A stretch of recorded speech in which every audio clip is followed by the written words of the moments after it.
ஓம் முருகா போற்றி, கந்தா போற்றி, கடம்பா போற்றி, கதிர்வேலா போற்றி, அறுவடை வீடு கொண்ட முருகப்பெருமானே போற்றி போற்றி.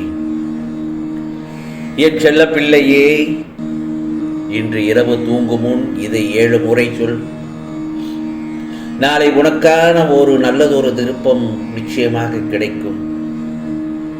கேள் செல்லமே, பிறகு ஆனந்த கண்ணீர் விடுவாய். இது முருகப்பெருமானின் உத்தரவு குணத்தான். இன்பத்தையும் துன்பத்தையும் சமமாக ஏற்றுக்கொள். உன் மீது முதலில் நீ திடமாக நம்பிக்கை வைத்து கொள்ள வேண்டும். எளிமையாக வாழ்வதில் விருப்பம் கொள்ள வேண்டும். கௌரவத்திற்காக ஆடம்பரம் வீண் செலவுகளில் ஈடுபடக்கூடாது. என்னுடைய வழிபாட்டுக்கு ஆடம்பரம் தேவையில்லை. பணிவும் அன்பும் நிறைந்த ஒன்றே போதுமானது. வாழ்வில் நடப்பதை மனப்பூர்வமாக ஏற்றுக்கொண்டு நம்பிக்கையோடு செயல்படு. உலக விஷயங்களில் விருப்பம் இருக்கும் வரை உனக்கு பிறவீச்சங்களை தொடர்ந்து கொண்டேதான் இருக்கும். அதாவது சுகமும் துக்கமும் வெளி உலகில் இருப்பதாக எண்ணுகிறாய். அது உன் மனதில்தான் இருக்கிறது. அறுசுவை உணவாக இருந்தாலும் பழைய கூழாக இருந்தாலும் இரண்டுமே பசியைத்தான் போக்கும். இன்பமாக தெரியும் ஒன்றே ஒரு நாள் துன்பமாக மாறலாம். துன்பத்திற்கு இதே தன்மை பொருந்தும். இதை நீ உணர்ந்தால் வெற்றி நிச்சயம். இந்த முருகப்பெருமானை காண அனைவரும் விருப்பப்படலாம். ஆனால் தகுதி உள்ளவருக்கே வாய்ப்பு கிடைக்கிறது. கடவுளை தியானிப்பதால் எண்ணம் சொல் செயல் மூன்றும் தூய்மை வரும். என்னை தியானி, முருகா முருகா என்று என் நாமத்தை இடைவிடாது சொல்லிக்கொண்டே இரு. உனக்கு கஷ்டங்கள் வரும்பொழுது மட்டும் சொல்லாதே. சந்தோஷம் வரும் தருணத்திலும் முருகா என்னை காப்பாற்றி விட்டாய், இந்த தருணத்தில் நல்லதொரு சந்தோஷத்தை அனுபவித்துக் கொண்டிருக்கிறேனே என்று மனதார என்னை நினைத்து என் நாமத்தை சொல். அதே சமயத்தில் சுயநலத்துடன் வாழ்வது பாவம். தனக்கும் பிறருக்கும் பயனுள்ளவராக வாழ வேண்டும். புரிகிறதா? பிறருடைய துன்பத்தில் இன்பம் காண்பது பாவம். பிறர் துன்பத்தை போக்க உதவுவது பெரும் புண்ணியம். இனிய சொற்களால் மற்றவர்களை மகிழ்விக்க அறியாதவர்கள் மௌனமாக இருப்பதே சிறந்தது. ஆகவே சொல்லாலும் செயலாலும் பிறருக்கு நன்மையை மட்டுமே செய்ய வேண்டும். இதைத்தான் உன்னிடத்தில் நான் பல முறை எச்சரிக்கை செய்திருக்கிறேன். நான் சொல்வதை பின்பற்று. நீ எடுக்கும் எல்லா முயற்சிகளிலும் உனக்கு வெற்றி நிச்சயம். என் வார்த்தைகள் மீது நம்பிக்கை வைத்து செயல்படு. உனக்கு என்றும் என்றென்றும் இந்த முருகப்பெருமான் நல்லதைத்தான் நடத்தி காட்டுவேன். அதே போலத்தான் யார் எதை வேண்டுமானாலும் சொல்லட்டும் என் செல்லமே. எதை பற்றியும் கவலைப்படாதே. அவை அனைத்தையும் காதில் மட்டும் கேட்டுக்கொள். ஆனால் எந்த காரணம் கொண்டும் நான் வாழ்க்கையில் தோற்றுவிட்டேன், அதனால் தான் எல்லோரும் என்னை திட்டுகிறார்கள், வசைபாடுகிறார்கள் என்று மனதில் நினைத்து கொள்ளாதே. ஏனென்றால் இந்த உலகத்தில் நிலையென்று எதுவுமே இல்லை. அது மனிதர்களின் செயல்பாடுகளுக்கும் பொருந்தும். எனவே நீ உன்னுடைய லட்சிய பாதையிலிருந்து தடம் புரளாதே. அதைத்தான் நான் சொல்கிறேன். நம்பிக்கையோடும் மன தைரியத்தோடும் நீ நிதானமாக யோசித்து செயல்படு. இந்த உடல், மனைவி, மக்கள், மனை, செல்வம், வாழ்க்கைதான் நிரந்தரம் என்று நினைக்காதே. எல்லாம் மாறுதலுக்கு உட்பட்டது. எல்லாம் உன்னிடமே இருக்க வேண்டும் என்றும் நினைக்காதே. ஆகையால் உடல் திடமாக இருக்கும் பொழுது தர்மங்களை செய்ய வேண்டும். ஏனென்றால் தர்மம்தான் தலை காக்கும். தர்மம்தான் தலை காக்கும். தக்க சமயத்தில் உயிர் காக்கும் என்பதும் வாய்மொழி மட்டுமல்ல.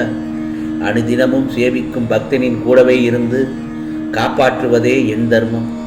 எனவே உன் துயரங்களை தீர்ந்து வேண்டியது நிறைவேறும். அதற்கெல்லாம் என்ன தேவை? மாறாத நம்பிக்கை, நீடித்த பொறுமை, உண்மையான பணிவான நேர்மையான செயல்பாடுகள் உன் லட்சியத்தை அடைய செய்யும் வழியாகும். புரிகிறதா? நான் இன்னும் உன்னிடத்தில் ஒரு சில வார்த்தைகளை சொல்ல விரும்புகிறேன். நீ இன்னும் உன்னுடைய இழப்பை நினைத்தே வருத்தி கொண்டிருக்கிறாயே. உன் இழப்பு என்பது மிக பெரியதுதான். ஆனால் அதற்காக அதையே நினைத்து கொண்டிருந்தால் எல்லாம் சரியாகிவிடுமா? உன்னிடம் இருந்து போன எந்த பொருளுக்காகவும் வருந்தாதே. ஏனென்றால் என்றோ ஒரு நாள் அது உன்னை விட்டு போகத்தான் போகிறது, அல்லது நீ அதை விட்டு போகத்தான் வேண்டும். எதுவும் நிரந்தரம் அல்ல. ராஜாக்கள் கூலிகளாக ஆவதும் கூலிகள் ராஜாக்கள் ஆவதும் உலக இயல்புதானே. எவையெல்லாம் உன்னிடமிருந்து பறிக்கப்பட்டதோ அதை போன்று 1000 மடங்கு உனக்கு கிடைக்கும். அதை கிடைக்க நீ தைரியத்தோடு முதலில் இருக்க வேண்டும் அல்லவா? எல்லோருக்கும் எல்லாமும் வரத்தான் போகிறது என்பதை உணர்ந்து கொண்டால் இது போன்ற இன்ப துன்பங்களில் நீ சிக்கிக் கொள்ளவும் மாட்டாய். மாறாக எல்லாவற்றையும் நடுநிலையோடு நின்று கவனித்து வருவாய். எல்லாம் புரிகிறது, ஆனால் இன்னும் எனக்கு கஷ்டம் தொடர்கிறதே. முருகா, நான் என்ன செய்வது என்ற கேள்வி உன் மனதில் எழுகிறது. என் செல்ல பிள்ளையே, ஒருவேளை நீ தொடர்ந்து துன்பத்தையே அனுபவிக்க நேர்ந்தாலும் இதுவும் இந்த முருகப்பெருமானின் அனுகிரகம் என்று நினைத்துக்கொள். ஏனென்றால் இந்த துன்பம் உனது கடந்த கால தவறுக்கு நீ கொடுத்துள்ள விலை என்பதை உணர்ந்து கொள். எப்போதும் முருகா முருகா என்று என்னுடன் கூடவே என் முருகன் என்னுடன் கூடவே இருக்கிறார் என்று உறுதிகொள். நான் ஒன்று சொல்லட்டுமா? ஒருவர் மருத்துவமனையில் படுத்திருக்கும் போது கூடவே அவரை கவனித்துக் கொள்ள ஒருவர் இருப்பார் அல்லவா? அப்படித்தான் என் செல்லமே, நீ கஷ்டத்தில் இருக்கும்போது நான் உன் கூடவே இருக்கிறேன். தைரியமாக இரு. இந்த முருகப்பெருமான் ஒருபோதும் உன்னை கைவிட மாட்டேன். யாம் இருக்க பயமேன், கவலைப்படாதே. நீ மென்மேலும் வளர்ந்து வளர்ச்சியடையப் போகிறாய். யார் யாரெல்லாம் உன்னை வெறுத்தார்களோ, உதாசீனப்படுத்தினார்களோ, உன் நம்பிக்கையெல்லாம் கெடுத்தார்களோ அவர்களை பற்றி நீ மேல் கவலையே படாமல் இரு. ஏனென்றால் நான் இருக்கிறேன். கோபம் வேண்டாம்.